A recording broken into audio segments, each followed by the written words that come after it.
Good evening, everyone. Please continue to enjoy your dinner.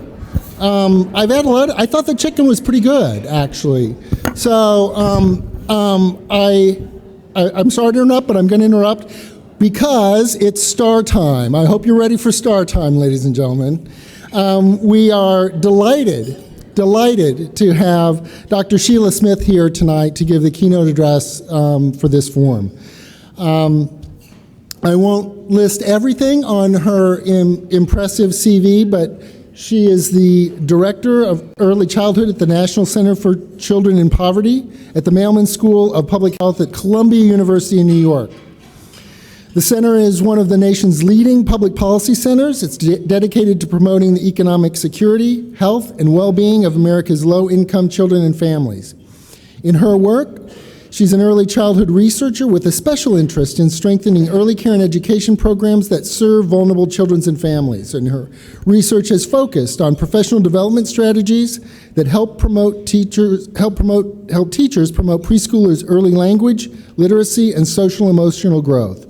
It includes methods for individualizing learning supports for exceptionally high-risk preschoolers.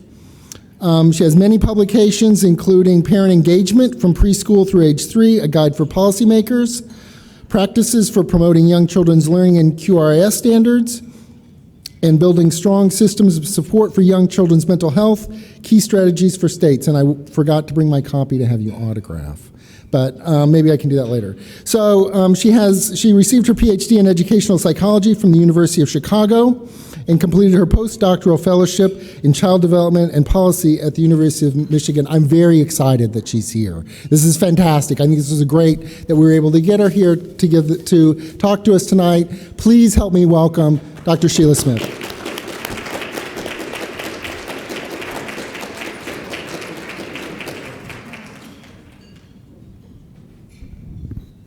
Thank you so much for that kind introduction. Can you hear me now? Because I'm so short. Thank you so much for that kind introduction, and thank you very much, Gateways to Opportunity, for inviting me to participate in this wonderful meeting. Tonight and a little bit in some workshops tomorrow, I'm going to talk with you about preparing early childhood teachers to support young children's social emotional growth. And I think that now is an ideal time to consider how higher education can play a role in this work. As many of you know, there's an increasing number of stakeholders, policymakers and advocates and others, both at the federal level and across the states, who are really beginning to understand that young children's social emotional growth provides the foundation for early learning and school success.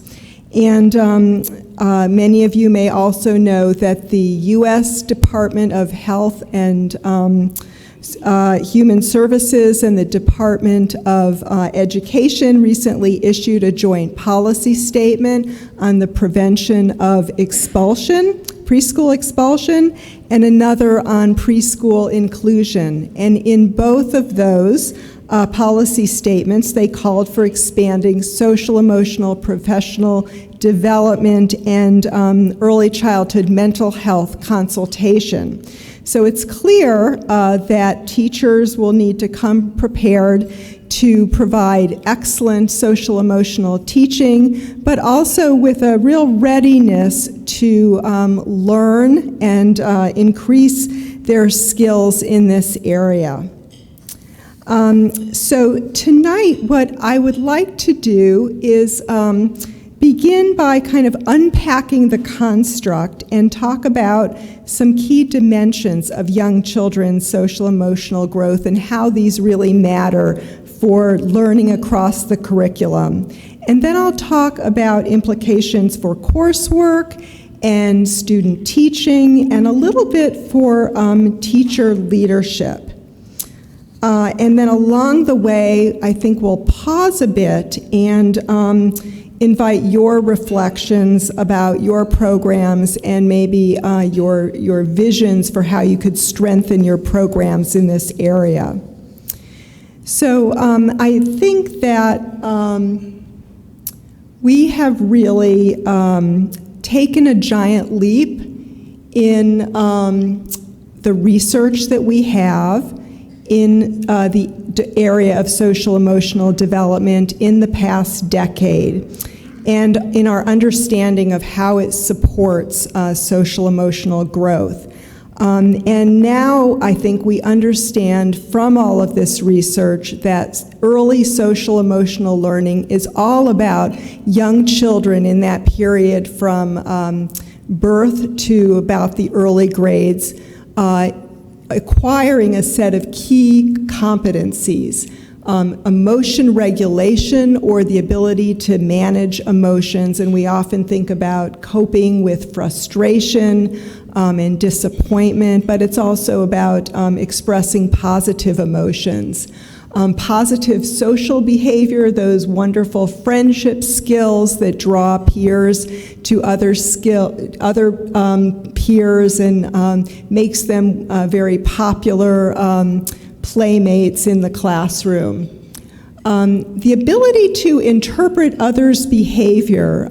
This is a very important competency we're learning from research, and we can often understand it best when we look at children who are really lacking this competency. So for instance, in children who have experienced some trauma and tend to worry that others want to do them some harm, we see children misinterpreting often benign acts as being acts that are intentionally harmful. So imagine a child, jostling another child in the line as they're going outside to play, and that child thinking, he's trying to, bump me out of line. Well, the natural reaction, if you think that, is to retaliate, to become very angry. So understanding others' intentions and behavior is a very key competency. And as we'll talk about in a little while, teachers can play a major role in helping children understand others' intentions. Understanding emotions and emotion vocabulary, having an expansive emotion vocabulary beyond, just knowing the words sad and mad is also critically important. It's related strongly to emotion regulation and also reducing challenging behavior. And all of the above competencies contribute to children's capacity for positive relationships with both adults and peers. So I wanted to really spend a little time on those specific competencies because I think it's very important for teachers, pre-service teachers and practicing teachers, to have a deep understanding of the role that they play in children's learning. Oh, what did I do? There we go. Sorry about that. And this is a set of pictures that I often use to help others understand how different competencies can really contribute to engagement in learning. So we can see the two girls with the blocks using some positive social skills. They're cooperating. It even looks like they might be working together to build a structure together. And they may be making suggestions to each other. And of course, while they're doing that, using their social skills, they're certainly learning. They're learning early math, spatial relationships, and they're learning about shapes and probably using math talk. And then in the middle, you can see two children of different ages paying attention and learning from someone with whom they have very positive, nurturing relationships. On the top, it looks like a baby with his mother, and on the bottom, children with their teacher, and you can just see that engagement. And then we see the boy reading. So if you can just imagine this boy perhaps having experienced a disappointment a couple of minutes ago, and before this picture was taken, perhaps his teacher didn't choose him to be part of an activity. Maybe he wasn't in the first group to go out to the class garden to work. So he had to face that disappointment, and he was able to regulate his emotions and think about something else he enjoyed doing, and here he is highly engaged in some independent reading. So in each of these pictures, we see young children highly engaged in learning and using some very particular social competencies that they learned. And of course, they didn't just acquire them naturally. They acquired them through interactions with their parents and with their teachers through learning experiences. And what we'll talk about in just a moment is how teachers can really promote these kinds of competencies. So I wanted to spend another moment really underscoring the importance of adult-child and peer relationships. And here we can see these relationships which stand out, again, so strongly in our research. The reciprocal relationship we see between children's social emotional skills and positive adult-child and peer relationships. We know that when children have positive social skills, they tend to have more positive relationships with teachers and peers. Not surprising.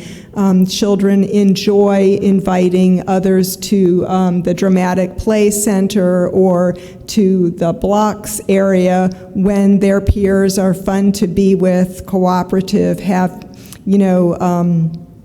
positive emotions and are just fun people to be with. And teachers, too, respond very positively to those skills. These relationships, we know, fuel engagement in learning. And so one of the critical things we'll talk about is the importance of helping pre-service teachers learn skills in promoting positive, nurturing relationships with their students, but also helping them promote their students' relationships with their peers, because both of those will very much contribute to children's engagement in learning in the classroom and, of course, school achievement. Now, among the children who fail to develop strong social emotional competencies, of course, those who are at greatest risk are those children who experience behavior and mental health problems. And the prevalence rates are quite high, especially for children in poverty. Upwards of 30%, and even higher in some samples. So for children, or for teachers who teach in programs serving low-income families, they're definitely going to see, as you know, children with behavior and mental health problems in their classrooms. We know that early childhood behavior problems tend to persist, and early childhood mental health problems certainly predict poor school outcomes, and that's not surprising. There are many different pathways to those poor outcomes. For one, we know that externalizing problems, those challenging behaviors that teachers see, really interfere with positive teacher-child relationships, and that poor relationship in turn interferes with children's learning.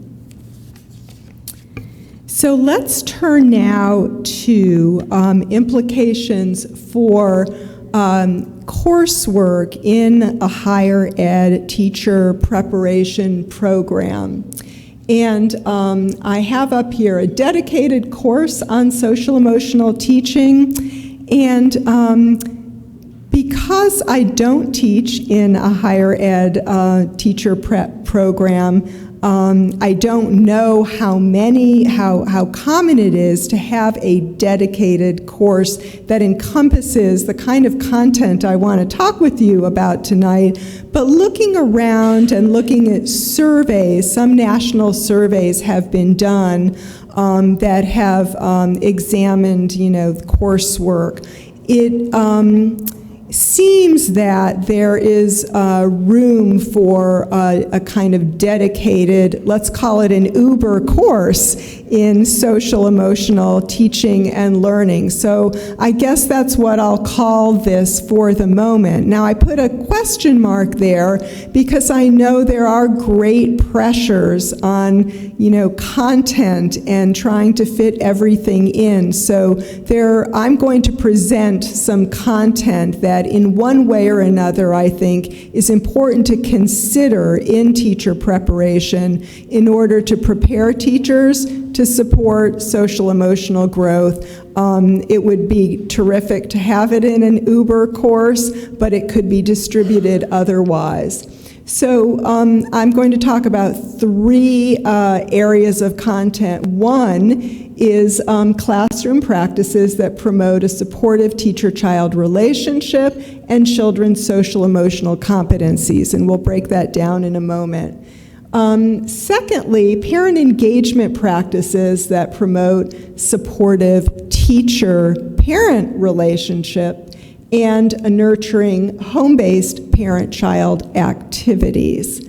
And third, young children's social emotional development in the context of relationships, culture, and diverse family circumstances, and there I'm referring to things like poverty and other kinds of circumstances that might pose challenges for families. Now the top one on young children's social emotional development is the content that I often see when I've just kind of hunted around. There seems to be a lot of child development content, and it's really the practices and the parent engagement that may need to be a little strengthened and also put into real alignment with the young children's development and those competencies that we want to see in young children. So social emotional teaching practices, here are some samples, and these really come out of research on interventions. Now, and coaching interventions and social emotional curricula that have been studied. Now, of course, many of these have been known for many, many years in the field of early childhood education as excellent practice. So they've been around for a while, but even though I think what pre-service teachers need to know is that using these practices is easier said than done. These are practices that I know in our early childhood professional development projects in New York City, we see very experienced teachers struggling to use these in some circumstances, to use them across the curriculum, even when they have a lot of skills and have been using them. These are practices that really require an entire career to master. It's not like learning the recipe of a lemon meringue pie and then you've got your pie and you could do it again. They take a lot of time, and I think that is something our pre-service teachers need to know. So I said that those practices come out of these evidence-based curricula, and I did want to mention a couple of resources, and I'll talk about a number of these tomorrow as well, and would make them available to those of you who don't get to the breakout session. One is a resource that I came upon recently that I think is just wonderful, is a kind of Consumer Reports review of social emotional curricula. And it's posted on the Quality Center on Early Childhood Development, Teaching, and Learning. And it's quite a long report that provides information about curricula that could be used in an early childhood program, tells you how much they cost, which domains of social emotional learning the curricula cover. Do they mostly focus on sort of social emotional problem solving or teaching emotions, or do they cover almost all the dimensions that we talked about, the competencies we talked about earlier? How hard are they to implement, or what supports do you need to implement them? So lots of information. Is there support for their implementation?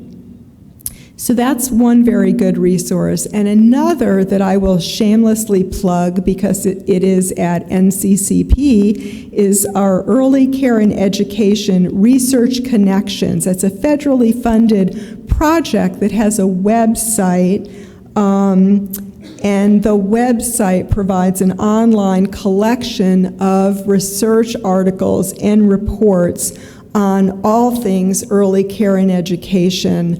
It's searchable by topic and keyword.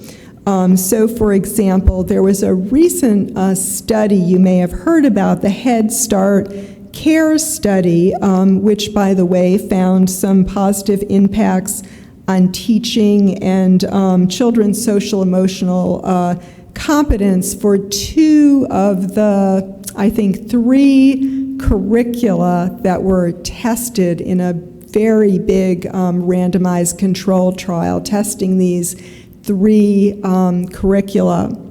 And the winners were the PATHS curriculum and Incredible Years. Early Care and Education Research Connections highlighted this study on its website and then in its kind of news and resources, and it's part of our collection that is constantly updated. So I did also want to talk about the value of really integrating social emotional teaching methods in your program within other courses, beyond if you have or don't have an Uber course, putting it into other curriculum courses or courses on teaching math or science, for 2 reasons, really. First of all, it's what teachers need to do in the classroom. They absolutely need to incorporate social emotional teaching into every part of the day. In an early math activity, in an early science small group activity, all the time, it will, first of all, increase the dosage of that kind of teaching for children.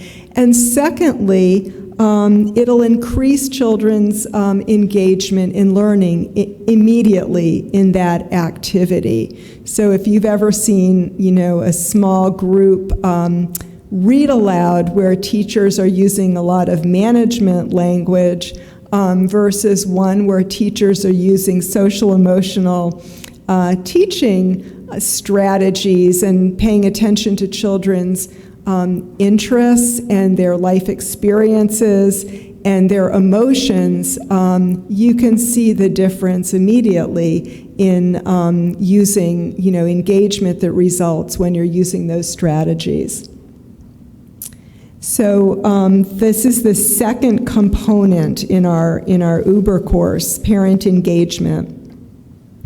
And we really here are thinking about teachers promoting parent or helping our pre-service teachers learn to promote parent engagement practices that support children's social emotional competencies during everyday routines. And an example that you're probably all familiar with is interactive read-alouds. We're always trying to get parents to read to their children, so you can get such a bang for your buck when you get teachers and parents to not only use rich vocabulary, but to also label emotions, talk about characters' intentions and behavior, and if you can encourage parents to read with a nurturing style. One study found that when parents read to children with a nurturing style, warm, nurturing style, following the child's interests, it predicted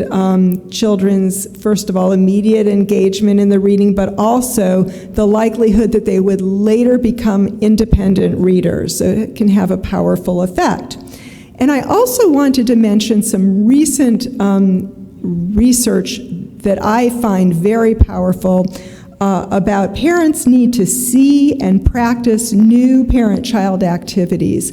And I mention this whenever I talk about parent engagement. So this is something that I think pre-service teachers need to know when they're learning about parent engagement to support social emotional growth of young children. This is work by Todd Grindal. He did a meta-analysis of parent engagement interventions, and he found that the ones that really had an effect over and above a high-quality early care and education program were interventions where parents had an opportunity to see a demonstration and to get some feedback to practice some of these new strategies that they could do at home and then get some feedback on them. So, you know, this isn't really surprising given how adult learners learn, but it is amazing how much parent engagement in our early care and education programs looks very different from this. A lot of programs simply give parents information.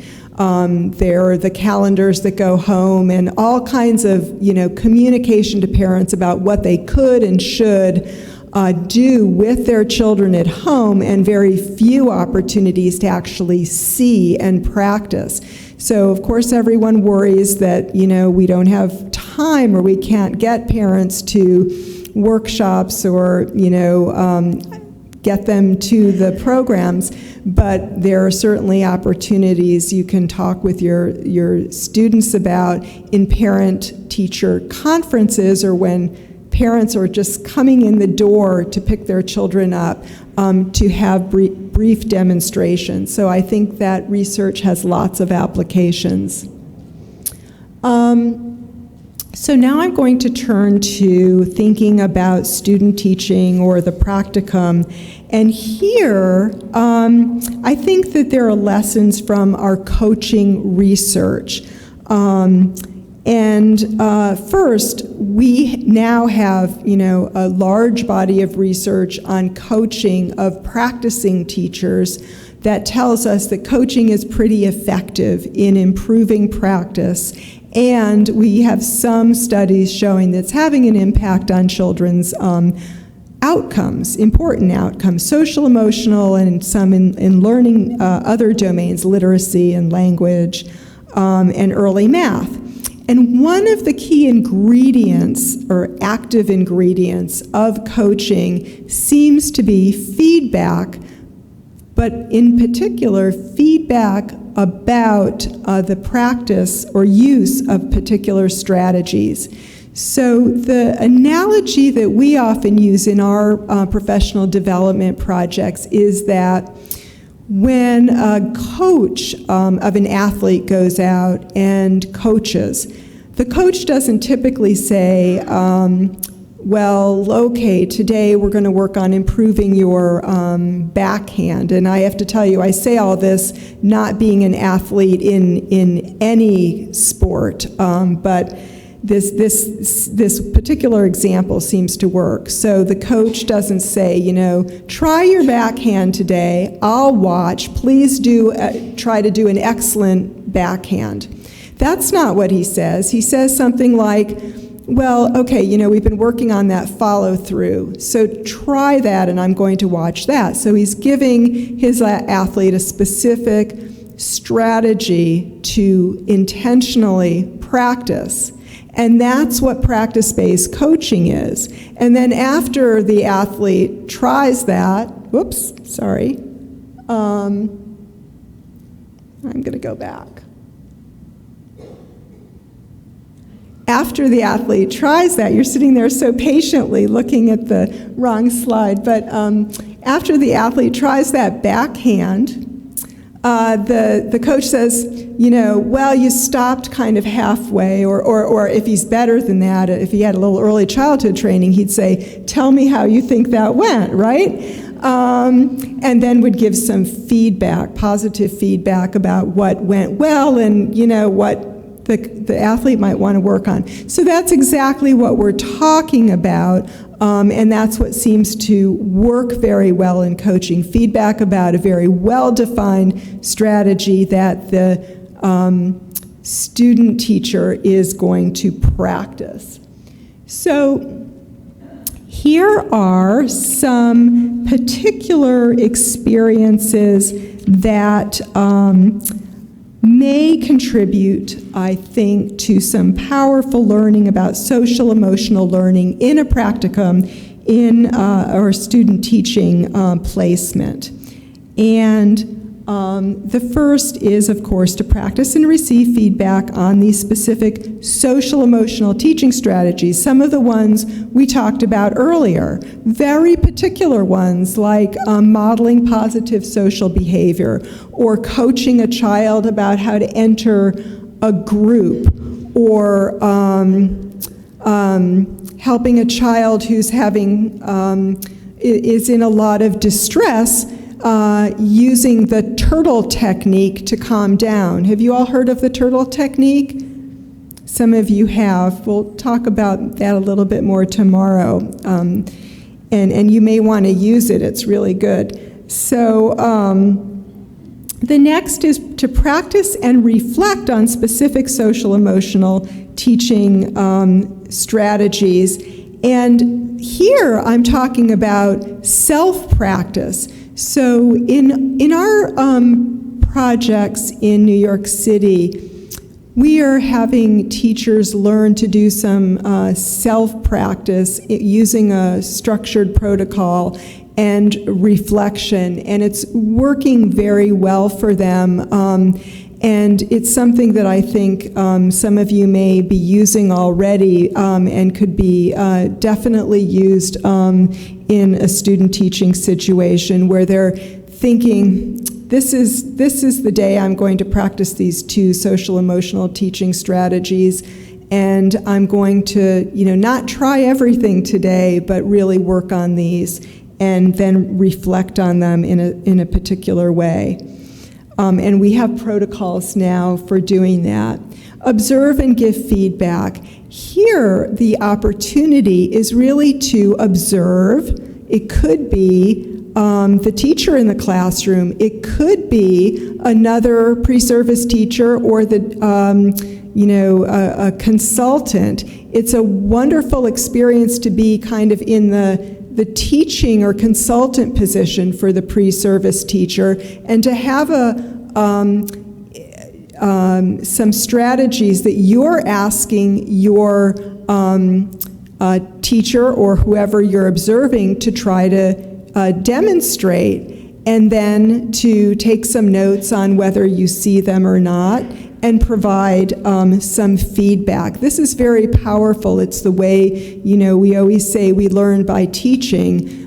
Student teachers can learn a great deal by taking the role of observer and giving feedback, and I would highly recommend that. And then last, as we talked about, really having the opportunity to use these social emotional teaching strategies across the curriculum in read-alouds, math activities, science center, all over, as many places as possible.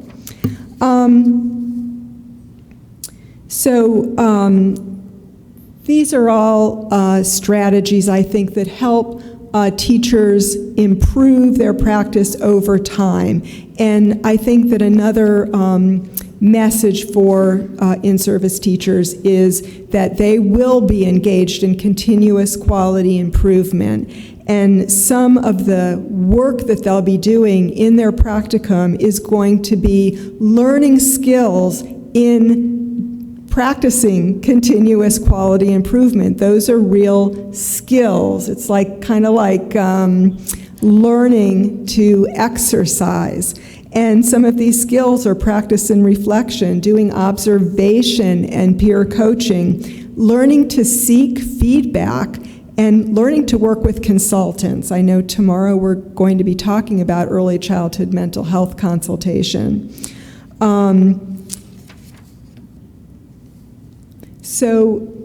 The very last thing I wanted to say about student teaching is that it's so important to use this setting to help teachers improve their knowledge about social emotional supports in the environment. What supports social emotional learning in the environment and in routines?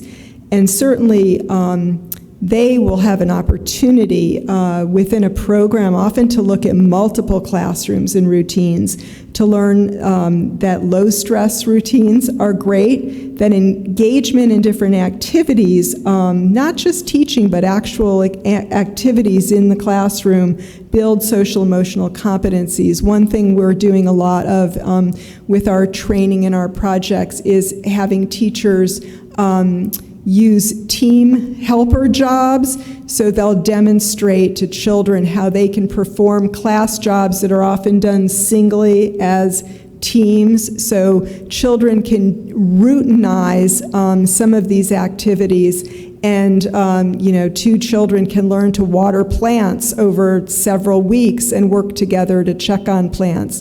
The very task of demonstrating to the class how a team would do this team job is a social emotional lesson, and then scaffolding that for children daily until they can do that, and then having them do it independently becomes a social emotional learning activity, and that can be built in to their practicum. And then, of course, they need to learn about what creates stress in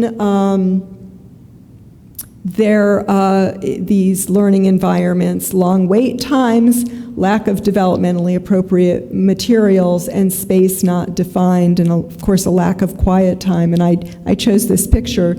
I don't know if you can see how much open, undefined space there is, but this is sometimes kind of an overlooked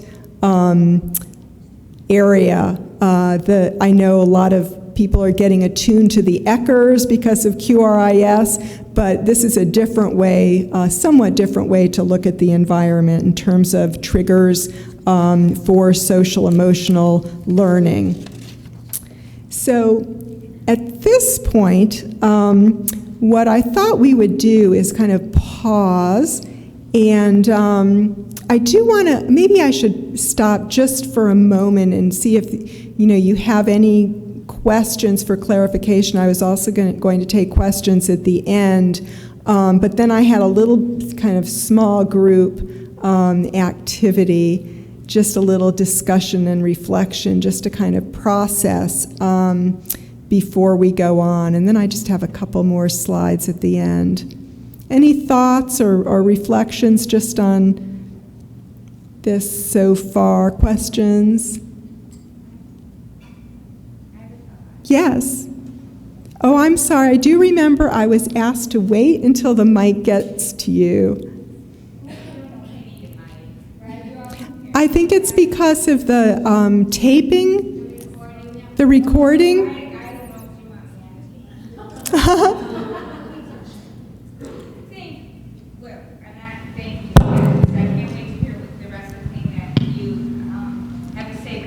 want to, oh, thank you, Andy.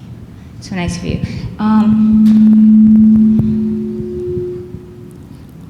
So, one of the things that I want to say about this is it's. Never mind, Bob, now. Can I turn it on? Thank you. So, just one of the things that I want to add to the discussion and say that are complex things that are floating around my mind is when I love that you mentioned about having a class devoted to this. Because we actually do at UIC have a class devoted to social emotional development of urban children, and we all know what that's code for. And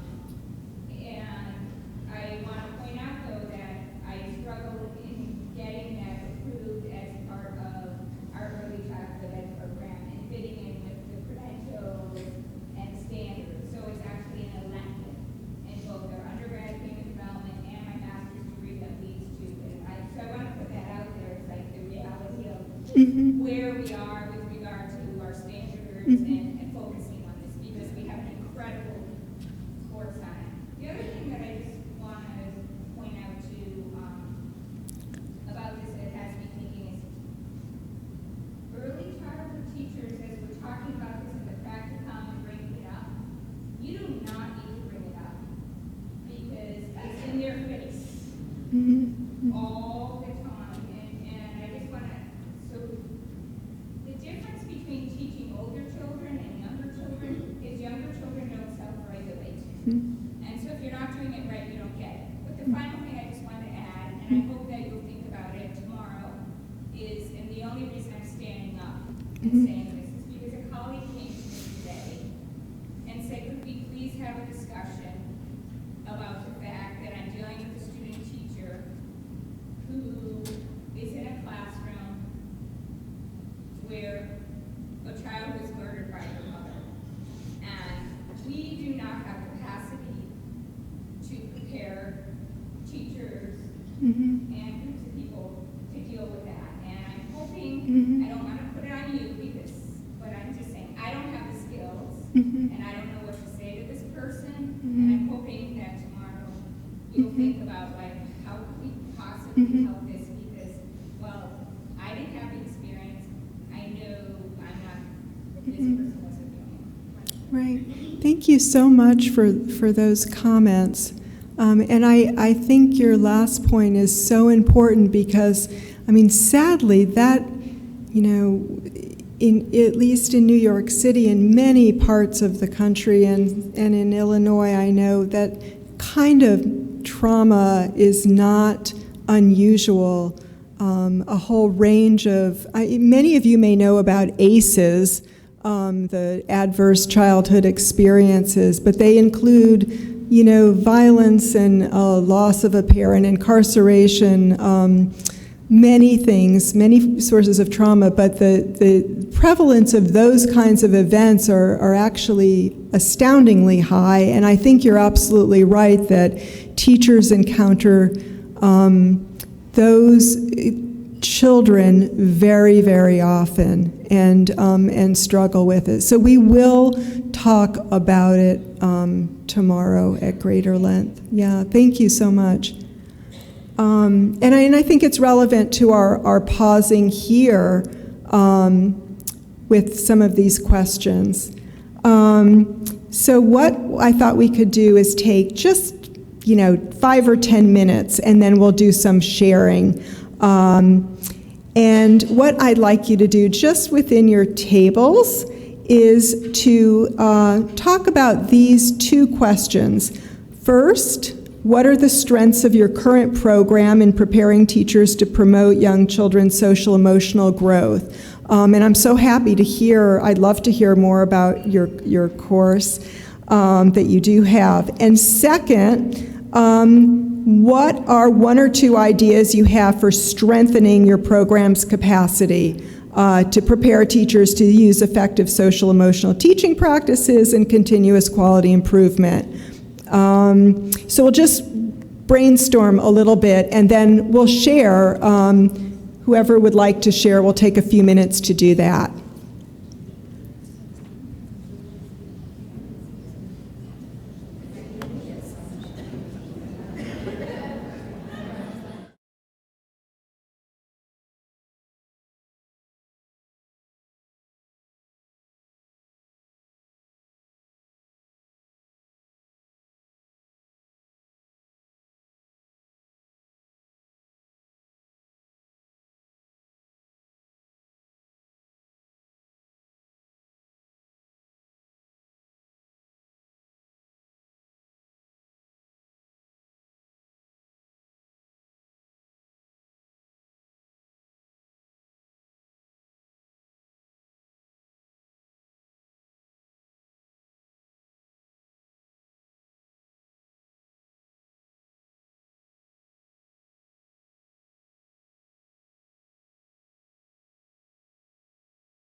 skills.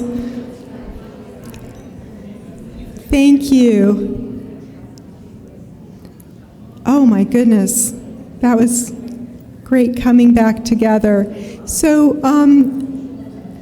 there was lots of discussion, and we'd love to hear from some of you. Is there a table that would like to volunteer? And we've got a couple microphones going around. Anyone who would like to just volunteer about strengths of your program and areas you'd like to improve? Thank you. Okay.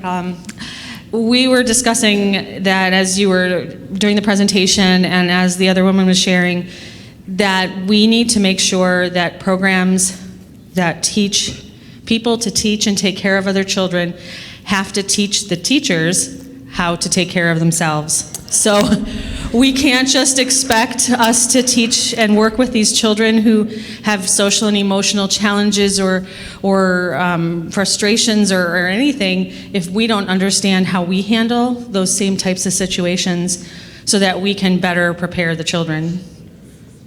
I'm so glad that you said that. That my last couple slides are on just that point, and I think that's wonderful. Thank you. Yes, others? Yes? The microphone. It's interesting because we actually had a very similar discussion at this table about how, and actually Leslie was talking about how this is such often a difficult area for teachers and administrators because these children who can't self-regulate trigger something in you, and then your own self-regulation issues come to bear, and your own experiences, and helping our teachers and administrators reflect,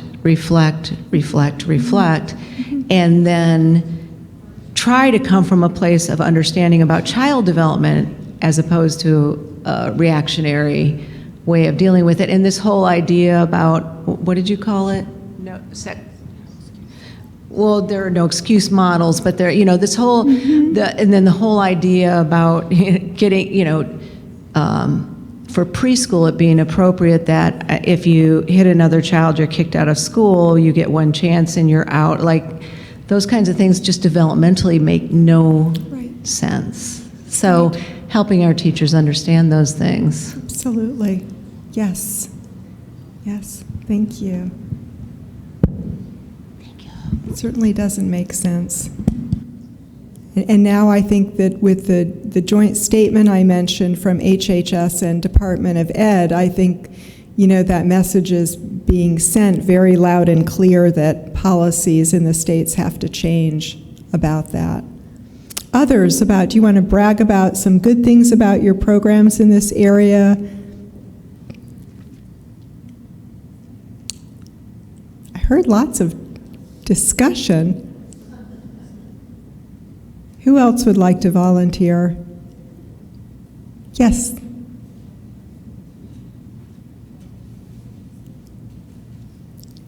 In child growth and development, I have them go out and do observations and then write a reflection paper. And the first one is for infant and toddler, and the other one is for school age. And the students are sometimes a little uncomfortable about going into a family setting. They've worked with the children maybe, but sitting there in their living room with the family. And I found out that maybe they just didn't have the resources to come in with something to do with the children, so they had a whole list of things to do. So I made little kits, little totes that had puppets and toys and little things like that, that college students shouldn't have to go out and buy that stuff if they don't have baby toys and things like that. So they can check them out like a resource, and then they can use those to do like little things with them, and then they can reflect on them. And it made all the difference in their comfort zone. And I think the parents appreciated it too, because they were new and they were novel, and they could get reactions out of the students. And I got some really good papers written in reflection, because they had tools to work with. Yes, yes. And just simple stuff, but the students don't think of that, Right. So. That's terrific. Thank you. Yes, thank you. We do have a dedicated required course called Understanding Child Behavior, which starts from an infant mental health perspective. Understanding child behavior, and so the age span of it is? Birth to 8. Oh, okay, great. Is there a lot of focus on the teaching practices as well? Yes, it also incorporates the most extreme behavior of using functional behavior analysis as well. Okay, great. That's great. Thank you. So, thank you for those ideas and feedback, and I'm going to pick up now on what a couple of you mentioned about work supports and teacher well-being and the stress of being a teacher and really having to manage in a classroom with children of many varied temperaments and almost being guaranteed to have some children who on any given day will have some challenging behaviors. So what I'd like to do is just spend a few minutes in closing talking about what future teachers should learn about teacher leadership and work supports. And we know, of course, that the early education field needs teacher leaders in many roles, certainly as leaders in quality improvement in programs, leading learning communities, doing peer mentoring, but also in the larger community as leaders advocating for children and families, and I think advocating for work supports. And while leadership may matter for many reasons, the research suggests that it may have especially important consequences for children's well-being. And there's evidence that work supports matter to social-emotional teaching and learning. So we're finding in the research that there's a relationship between teachers' financial security and children's positive emotional expression and their positive behaviors. Not surprising, probably has a lot to do with teachers' stress and well-being. Another study found that teachers' interest in learning more and being oriented towards professional development is related to their views that they have within their workplace, challenge, choice, and a sense of community. In other words, to the quality of their workplace. There's also evidence that wellness matters, and this really speaks to what you all were talking about. So there's a study that found a relationship between pre-service teachers' use of self-calming thoughts, those strategies that you can use when faced with a trigger, such as a child having self-regulation problems, and a supportive response to children's negative emotions. So teachers were actually surveyed about some of their strategies and then observed in how they responded to children's negative behaviors and their emotional expressions. And those teachers who had those self-calming strategies or reported using them were found to be better equipped to offer support. Research, another study found a relationship between workplace stress and conflict in the teacher-child relationship. Again, none of this is surprising. Teachers would probably say, you must be kidding. People do research on this. We could have told you that. But it's encouraging, too, that some studies have also found benefits of teacher stress reduction interventions. One was actually a mindfulness study, and I noticed that you have a mindfulness breakout session tomorrow. But I think, as you all were suggesting, pre-service teachers really should be educated about these connections between positive social-emotional teaching and workforce supports. And I'm encouraged to think about ways to establish some of them in their future workplaces and how they might advocate for them. So, to close, I wanted to share with you a measure that is brand new that might be very interesting to you and to your pre-service teacher students. It's a measure that just came out of the Center for the Study of Child Care Employment. It's a measure developed by Marcy Whitebook and colleagues called the what's called the SEQUEL, which stands for Supportive Environmental Quality Underlying Adult Learning. But you'll see that some of the components have a lot to do with wellness. So job crafting, being able to make decisions in the workplace, teamwork, having input, adult well-being. So they're including questions. Now, this is a tool that is administered through a survey that teachers complete. So teachers are saying, yes, my workplace provides this or doesn't provide this. There are rating scales or yes-no questions. And then wellness supports, quality of work life. And the last domain is program leadership, which has to do with the strength of support that they have in their director or program leader.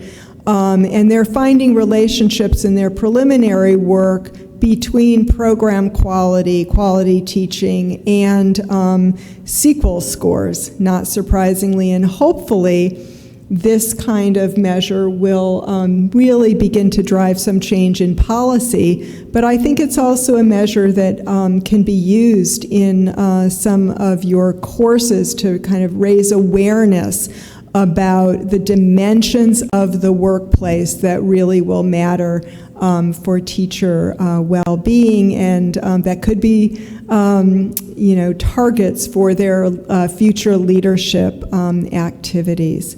So I want to thank you so much for your great attentiveness and engagement so late in the day after a full day.